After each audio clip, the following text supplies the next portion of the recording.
রাত জেগে কাজ করে যখন সকাল 12টার সময় ঘুম থেকে উঠি, তখন ভাবি কী করবো, না যাই আজকে একটু বন্ধুদের সাথে আড্ডা মারি। তো চলে আসলাম দুই বন্ধুর কাছে, একজন এ বিহারি ছিল, বাড়ি চলে এসছে।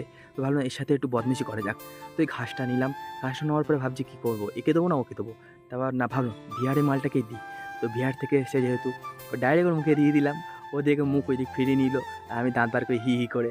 তো ও আমার দিকে রেগেও যাচ্ছিলো, কিন্তু কিছু বলতেও পারছিল না, কারণ আমার হাতে ক্যামেরা ছিল, সরি ফোন ছিল। তো ওই মালটা আবার দাঁত বার করছিল।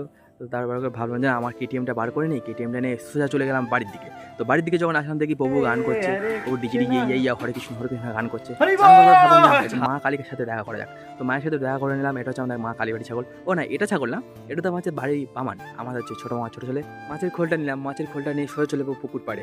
তো পুকুর পাড়ে গিয়ে না, আটা নিতে ভুলে গেছিলাম, তাই বামান আমার আটা দিতে আসছিলো। তারপরে এই যে আমাদের পুকুর, এখানে খোল দেবো।